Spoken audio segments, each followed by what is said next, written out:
एक बूढ़ी माँ रही और उनकर एक बेटा रहा। हाँ, तो बेटा जौन रहा मतलब वो जौन वहाँ का राजा रहे महाराज जी का, वो कहन कि अरे उनकर जौन बेटी रही राजा के एक बिटिया रहे, उनकर जब भगवान मतलब पंडित से उनकर बैठ जाओ ना, पंडित से जब उनकर ये दिखाएं कुंडली दिखाएं कि मतलब कैसी बच्ची मुझे हुई है, तो पंडित लोग कहें कि आपकी बेटी जो है उससे जिस भी लड़के की शादी होगी वो लड़का मर जाएगा।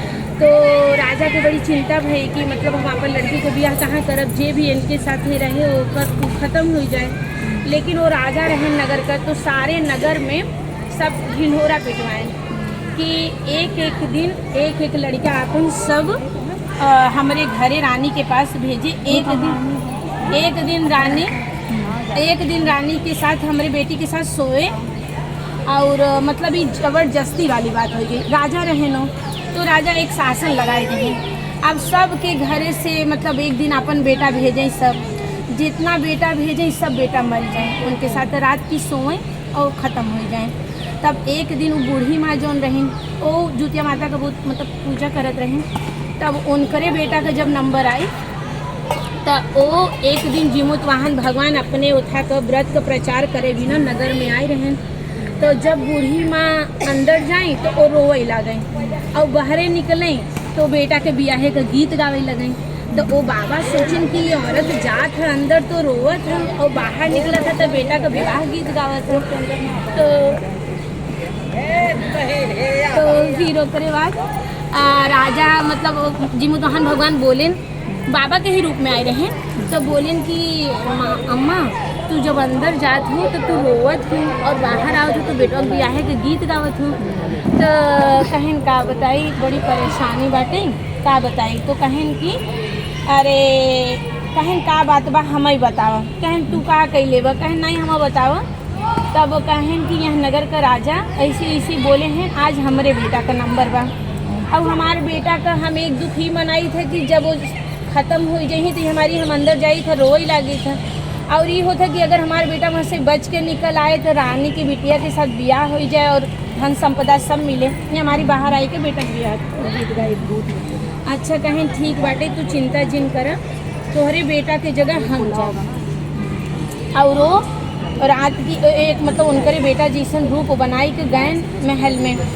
अब रानी सोवत रही, तब रानी के बगले जो दुई तकिया रखा रहा ओके वो ऐसे कई का और ओकरे ऊपर एक चद्दर उठाई दी, रानी तो सोवत रही।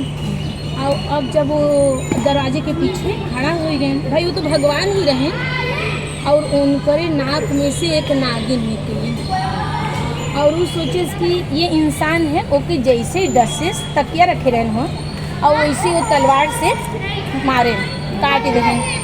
और ओकरे बाद भाई वही एक कारण रहा, उनके श्राप रहा वो। तब ओकरे बाद वो गए और वो बूढ़ा माँ के घर गए और कहन कि अब तू अपन बेटा दूल्हा के जैसन सजाई के भेज द महल में। अब भोर नाई भव बाटे, अब बेटा के भेजा, वो अपने बेटवा के महल में भेजे सजाई धजाई के सब। सवेरे जब दासी गई कमरे के पास तो में बात करे की आवाज़ आवत रही, हंसई बोले की आवाज़ आवत रही। तो गए रानी की मतलब राजा के कहीं कि राजा रोज़ तो रूम मतलब कमरा में से रोवई करे की आवाज़ आवत रही, शांति रही, लेकिन आज तो दोनों जने बतियात हैं। अब राजा खुश भैन कि ऐसा के आटे जो हमार बिटिया के साथ मतलब बची गया।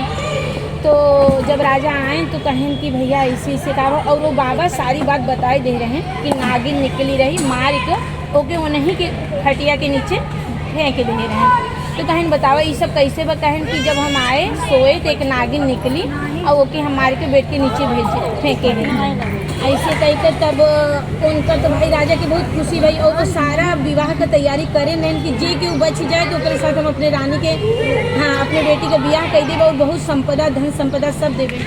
तो वो तुरंत ब्याह करें और अपने बेटी का और लड़का का, और वहाँ खबर पहुँचवाएं उनके माँ के पास कि तू परछन वर्छन का तैयारी कर। अब यार बूढ़ा माँ इतनी खुशी कि जे लड़का जाता सब मर गए, हमार बेटा कैसे बचा।